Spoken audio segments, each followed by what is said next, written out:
छोटे छोटे नियम है, अगर आपने पालन कर लिया तो आपको भगवान मिल जाएंगे। और इतना अगर आपने कर लिया तो मैं 1000% गारंटी लेता हूँ कि भगवान बड़ा किसको मानना है, जिसको आप दिल से मानते हैं। बिगिनर हैं, आपको कुछ भी नहीं आता और आप चाहते हैं कि आप अपनी साधना सिद्धि आप करना चाहते हैं, कोई भी इष्ट है, आपको ऐसा नहीं लगना चाहिए कि हनुमान जी हैं, ये माता के मतलब सामने झुक जाते हैं, मतलब उनके सामने हाथ जोड़ते हैं। भैरव जी हैं, माता के सामने हाथ जोड़ के खड़े रहते हैं और ये महादेव के अंश हैं या अवतार हैं, तो ये महादेव जितना शक्तिशाली नहीं है। या आप ऐसा बोलेंगे कि हम हनुमान जी हैं, हनुमान जी से ज़्यादा भैरव जी शक्तिशाली हैं, या भैरव जी से ज़्यादा हनुमान जी शक्तिशाली, ऐसा नहीं है। या शिव जी से ज़्यादा भगवान विष्णु शक्तिशाली, ऐसा बिल्कुल भी। को दिव्य दृष्टि प्राप्त हो, आपके सातों चक्र जागृत हो जाए। 10 लक्षण होने चाहिए, आपको परिवर्तन करना पड़ेगा अपने ऊपर, क्योंकि परिवर्तन ही बुद्धिमत्ता की माप है। समय के साथ परिवर्तित होना ही पड़ता है सभी के साथ। जय माता दी सभी को। आज छोटी सी प्यारी सी वीडियो में आप सभी का बहुत बहुत दिल से स्वागत है। आज मैं आपको बताने वाला हूं कि अगर आप सिद्धि साधना करना चाहते हैं, बहुत सा आपको भी अगर आप कुछ साधनाएं करना चाहते हैं, आप भगवान की कृपा प्राप्त करना चाहते हैं, या आप भक्ति करना चाहते हैं, तो आप कहाँ से शुरू करेंगे। इसीलिए मैं बेसिक से वीडियो डाल रहा हूँ कि मैं समझाना चाहता हूँ सभी को। मैं अपना जो एक्सपीरियंस मैं आप सबको बताना चाहता हूँ कि अगर आप साधना सिद्धि करना चाहते हैं तो आप बेसिक से स्टार्ट कहाँ से करेंगे और आप कहाँ से शुरू होकर कहाँ तक जाएं, जिससे आपको कैसे चलना है। तो आपको मेरे साथ चलना पड़ेगा और मैं आपको एक न एक दिन आपको जिसको चाहते हैं, जिस भगवान को चाहते हैं, उनकी प्राप्ति आप कर सकते हैं। और मैं आपके साथ हमेशा आप अपना अनुभव, छोटा सा जो आपका छोटा सा भाई, मैं आपको हमेशा अपना अनुभव आपको बताता रहूँगा कि आपको कहाँ पर नहीं अटकना है, क्या करना है, कैसे करेंगे और साधना कैसे करेंगे जिससे आप भगवान की भक्ति प्राप्त कर सकें और अपनी लाइफ में आगे बढ़ सकें। देखिए, अगर आप साधना सिद्धि करना चाहते हैं, आप चाहते हैं कि आपका भी दुनिया में नाम हो, अगर आप चाहते हैं कि आपके पास, आप ऐसा नहीं चाहते कि नाम हो, आप चाहते हैं कि मैं अपने भगवान को प्राप्त कर सकूं, उनकी कृपा दृष्टि का अनुभव कर सकूं। प्राप्त करना क्या होता है कि आप अपने जीवन में सुख समृद्धि की तरफ जाएं और जो आपके इच्छाएं कभी पूर्ण नहीं होती, लेकिन कुछ बेसिक चीज़ें जो आपको आवश्यक होती हैं।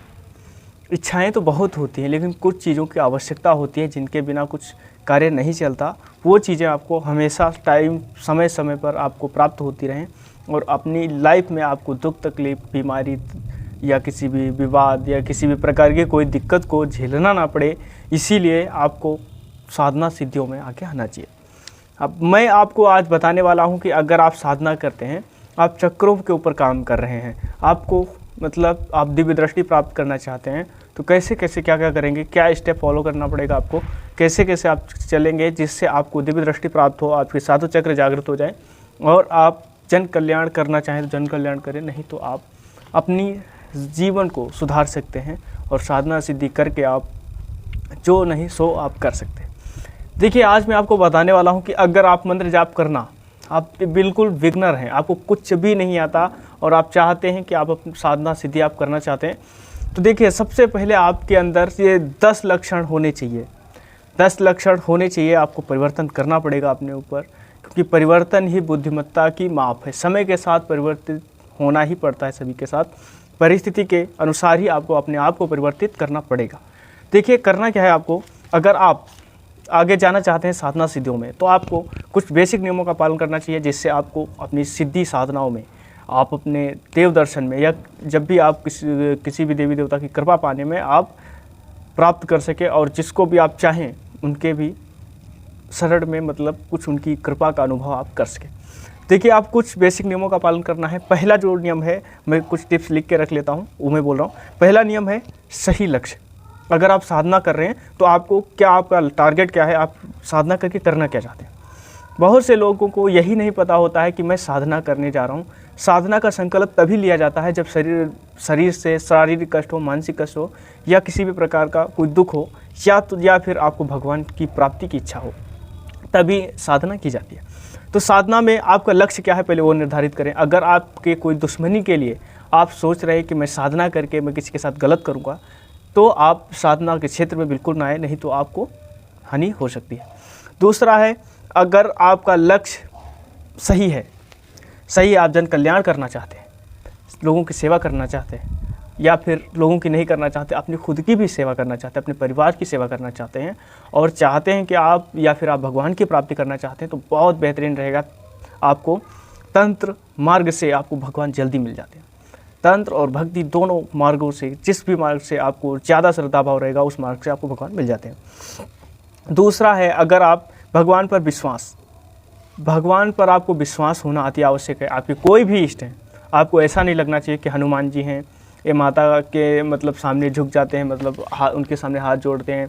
भैरव जी हैं, माता के सामने हाथ जोड़ के खड़े रहते हैं और ये महादेव के अंश हैं या अवतार हैं, तो ये महादेव जितना शक्तिशाली नहीं है। या आप ऐसा बोलेंगे कि हम हनुमान जी हैं, हनुमान जी से ज़्यादा भैरव जी शक्तिशाली हैं, या भैरव जी से ज़्यादा हनुमान जी शक्तिशाली, ऐसा नहीं है। या शिव जी से ज़्यादा भगवान विष्णु शक्तिशाली, ऐसा बिल्कुल भी नहीं है। देखिए, सभी हमारे भगवान बराबर हैं, हमें किसी भी भगवान को छोटा या बड़ा नहीं समझना है। सब बराबर हैं, सबका कार्य अलग अलग है और सबका जो स्थान है महत्वपूर्ण है, सृष्टि के लिए बहुत ही आवश्यक है। सभी देवी देवता बहुत ही आवश्यक हैं और बहुत ही अच्छे हैं, कोई छोटा बड़ा नहीं है, भेद नहीं करना है। बड़ा किसको मानना है? जिसको आप दिल से मानते हैं, जिसको आप अपना इष्ट मानते हैं, जिनको आप प्रेम ज़्यादा करते हैं, आप उनको ही सबसे ज़्यादा बड़ा मान सकते हैं। ठीक है, अपने लिए, मतलब जैसे कि आप कोई व्यक्ति है काली माता को मानता है। अब कभी कभी लोगों के मन में ऐसा आता है कि मैं दुर्गा माता को मान रहा हूँ, काली माता बहुत बड़ी हैं, और कुछ लोगों को ऐसा लगता है, लेकिन ऐसा नहीं है, ऐसा बिल्कुल भी नहीं है। क्योंकि ये जो आदि शक्ति के स्वरूप हैं, सब माता दुर्गा माता के, महाकाली माता के सब भिन्न भिन्न स्वरूप हैं और ये इन्हीं की शक्तियाँ हैं जो पूरे ब्रह्मांड में हैं। ठीक है, तो ये सब इन्हीं के अंश मात्र हैं, बहुत सारी माता है। ठीक है, तो एक चीज़ का ध्यान रखें, वीडियो बहुत लंबा हो जाएगा। तो आपको किसी भी भगवान को छोटा बड़ा नहीं समझना है। तीसरा है ब्रह्मचर्य। जब भी आप साधना करते हैं तब आपको ब्रह्मचर्य रहना आवश्यक रहता है। आप अगर शादीशुदा हैं फिर भी आपको संकल्प लेना चाहिए कि 15 दिन का, अगर आप साधना करना चाहते हैं 11 दिन का, तो आपको उस हिसाब से ब्रह्मचर्य का पालन करना चाहिए, जिससे आपकी जो है कुंडलिनी शक्ति, सातों चक्र जागृत होते हैं।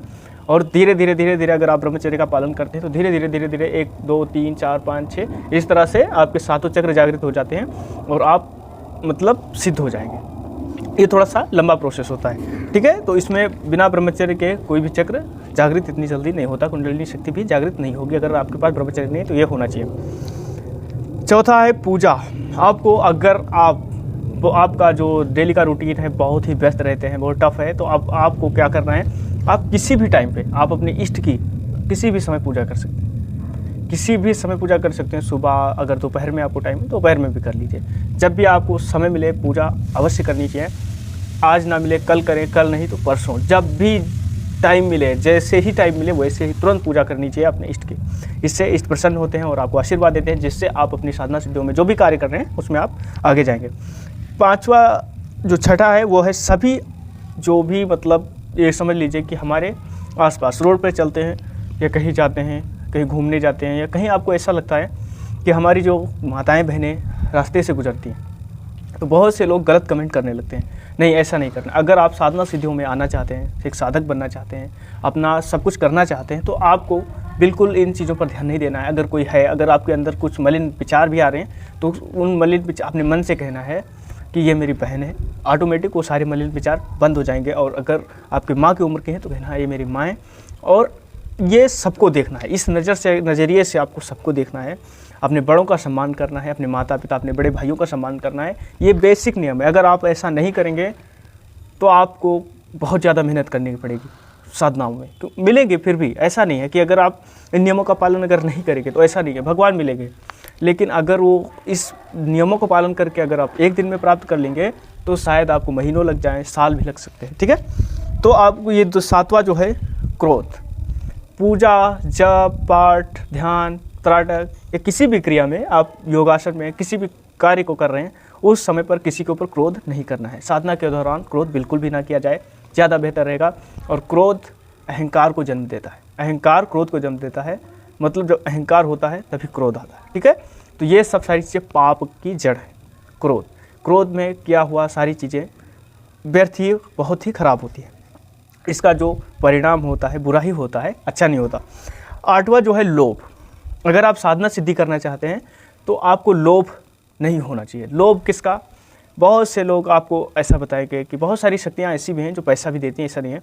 लेकिन लालच में आकर, लोभ में आकर, आपको आपके पास साधनाएं हैं, मतलब कुछ शक्तियां आपने सिद्ध कर ली हैं। लोभ में आकर किसी ने कहा कि मेरे से 2 लाख रुपए आप ले लीजिए, किसी स्त्री को मतलब गलत तरीके से वश में कर दीजिए, गलत तरीके से उसके साथ में गलत कर दीजिए। ये चीज़ें अगर आप करते हैं तो भी शक्तियाँ कुछ समय के बाद आपको छोड़ के चली जाएंगी, चाहे जितनी भी आप अच्छा तांत्रिक हो, मंत्रिक हो, उससे कोई मतलब नहीं है। कभी ऐसा होगा कि आपको कोई बड़ा तांत्रिक आपसे भिड़ेगा और आपकी सारी शक्तियाँ छीन लेगा, ऐसा ही होगा अगर आप गलत करते हैं तो। नौवा जो है वो है ईर्ष्या और द्वेष। देखिए, हमारे आसपास बहुत से लोग जलने वाले होते हैं, ऐसा होता है, सबके होते हैं, छोटा हो या बड़ा हो, कोई भी हो, दुश्मन सबके होते हैं। तो आपको एक चीज़ का बहुत विशेष ध्यान रखना है कि आपको किसी को कुछ आप सब तब तक नहीं बोलना है जब तक कि सामने वाला अगर आपको 1-2 बात अगर बोलता भी है तो आप सहन करें। अगर आप साधना में हैं तो, साधना के दौरान की बातें बता रहा हूँ, उस टाइम पर आपको सहन करना है। और कुछ नियम हैं जो साधना के बाद भी ये सारी चीज़ें अगर फॉलो करेंगे तो आप बिल्कुल लोहा बन जाएंगे, ठीक है। तो आपको इसमें नहीं बोलना है। अब बाकी का अगर सातवां सिद्धि में है तो अगर आपके साथ कोई गलत कर रहा है तो आपका इष्ट देख रहा है, उसका ऐसा गेम बजाएगा, मतलब उनको वो स्वयं से दंड देगा। आपके इष्ट हनुमान जी हों, भैरव जी हों, माता हों, नारायण हों, महादेव हों, माता का कोई स्वरूप है, कोई भी है, काली माता हैं, चामुंडा माता हैं, शीतला माता हैं, कोई भी माता हैं, तो वो उसको स्वयं से दंड दे देंगे, ठीक है। आपको कहने की आवश्यकता नहीं पड़ेगी। अगर आप स्वयं से बोलेंगे तो पिछड़ जाएंगे। अब जो है 10वां है झूठ, चोरी और किसी को सताना नहीं, निंदा नहीं करनी। ये बहुत ही अच्छा है, बहुत ही मतलब इस पे ध्यान देने योग्य बातें हैं कि आपको झूठ नहीं बोलना है। पहली बात, साधना के दौरान झूठ नहीं बोलना है। झूठ कहाँ बोला जा सकता है? जब किसी की मृत्यु होने वाली हो, मृत्यु में झूठ बोला जा सकता है, या कोई बहुत बड़ा हादसा होने वाला हो, ठीक है, कुछ चीज़ों पर चल जाएगा, ठीक है। लेकिन बिल्कुल झूठ, छोटी छोटी बातों पे झूठ बोल रहे हैं आप तो सही नहीं रहेगा। और आपको चोरी बिल्कुल भी नहीं करनी है। अगर आपका ऐसा कुछ है, कुछ लोगों का ऐसा लगता है कि चोरी करने से सब कुछ हो जाए, कुछ नहीं। चोरी करने से क्या होता है, आपके जो हृदय होता है मलिन हो जाता है, दिमाग मलिन हो जाता है, सारी चीज़ें मलिनता से भर जाते हैं आप। उसके बाद अगर आप ईश्वर के सामने, आपको जाने का मन नहीं करेगा, पूजा करने का मन नहीं करेगा, जप करने का मन नहीं करेगा अगर आप चोरी करते हैं तो। और एक चीज़ का ध्यान रखें कि आपको किसी को सताना नहीं है। छोटा है, गरीब है, कमज़ोर है, वीक है, या किसी भी प्रकार से परेशान है, उसके ऊपर दुख का पहाड़ टूट गया, आप कुछ भी हैं, अगर आप उसको ठीक कर सकते हैं तो ठीक करें, उसका मजाक ना बनाएं, नहीं तो ये चीज़ें ख़राब होती हैं। मतलब इसका दुष्परिणाम बहुत ज़्यादा ही ख़राब होता है, और एक साधक के लिए तो बहुत ज़्यादा, ठीक है। इतना हो गया। अब आपको एक चीज़ नहीं करनी, निंदा नहीं करना है। किसी साधु की निंदा नहीं करनी है, किसी व्यक्ति की निंदा नहीं करनी है, किसी आला की निंदा नहीं करनी, किसी फ़कीर की निंदा नहीं करनी, किसी संत की निंदा नहीं करनी, किसी साधु की निंदा नहीं करनी, किसी भी धर्म की निंदा नहीं करनी है, किसी भी मजहब की निंदा नहीं करनी है, किसी मंदिर, मस्जिद, गुरुद्वारा, किसी भी चीज़ की निंदा नहीं करनी, किसी भगवान की निंदा नहीं करनी, किसी के आराध्य की निंदा नहीं करनी है, किसी के मंत्र, तंत्र, यंत्र, किसी की कोई निंदा नहीं करनी। अपना जो करना है, अपना सत्य के मार्ग पर चलना है, झूठ नहीं बोलना है, अन्याय नहीं करना है, धोखा नहीं देना है, चोरी नहीं करना है, पाप नहीं करना है, जीव हत्या नहीं करनी है।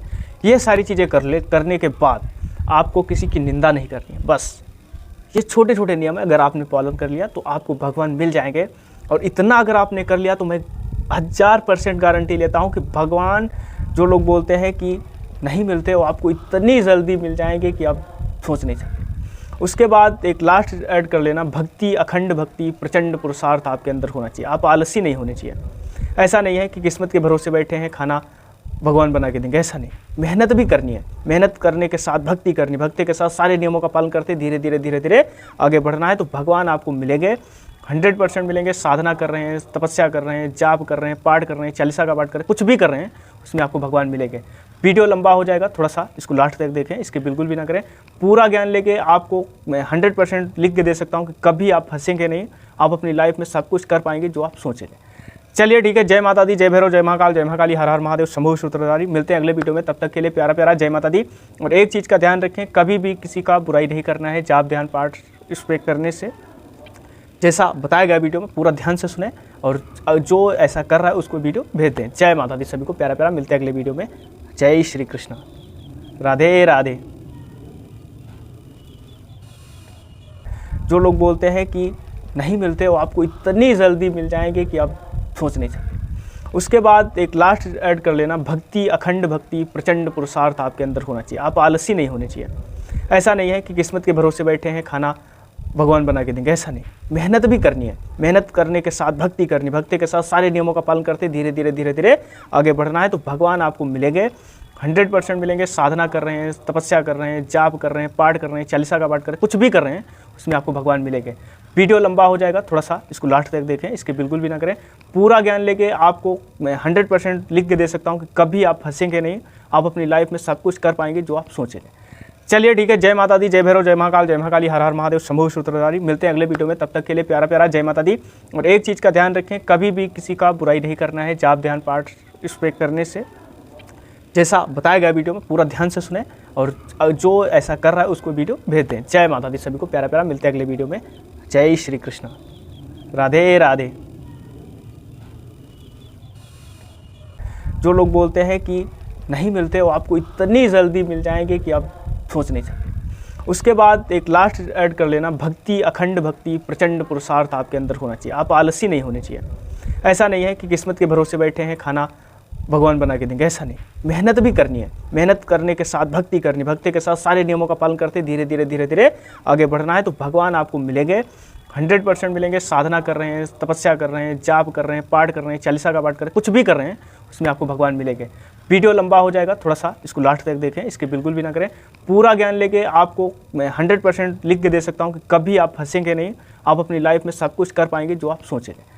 चलिए ठीक है, जय माता दी, जय भैरव, जय महाकाल, जय महाकाली, हर हर महादेव, शंभु सूत्रधारी। मिलते हैं अगले वीडियो में, तब तक के लिए प्यारा प्यारा जय माता दी। और एक चीज़ का ध्यान रखें, कभी भी किसी का बुराई नहीं करना है जाप ध्यान पाठ इस पे करने से।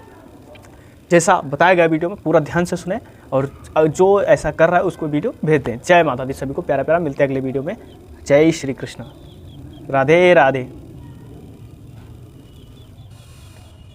जो लोग बोलते हैं कि नहीं मिलते, वो आपको इतनी जल्दी मिल जाएंगे कि आप सोच नहीं सकते। उसके बाद एक लास्ट ऐड कर लेना, भक्ति, अखंड भक्ति, प्रचंड पुरुषार्थ आपके अंदर होना चाहिए। आप आलसी नहीं होने चाहिए। ऐसा नहीं है कि किस्मत के भरोसे बैठे हैं, खाना भगवान बना के देंगे, ऐसा नहीं। मेहनत भी करनी है, मेहनत करने के साथ भक्ति करनी, भक्ति के साथ सारे नियमों का पालन करते धीरे धीरे आगे बढ़ना है तो भगवान आपको मिलेंगे, 100% मिलेंगे। साधना कर रहे हैं, तपस्या कर रहे हैं, जाप कर रहे हैं, पाठ कर रहे हैं, चालीसा का पाठ कर रहे हैं, कुछ भी कर रहे हैं, उसमें आपको भगवान मिलेंगे। वीडियो लंबा हो जाएगा, थोड़ा सा इसको लास्ट तक देखें, इसके बिल्कुल भी ना करें। पूरा ज्ञान लेके आपको मैं 100% लिख के दे सकता हूँ कि कभी आप फंसेंगे नहीं, आप अपनी लाइफ में सब कुछ कर पाएंगे जो आप सोचेंगे।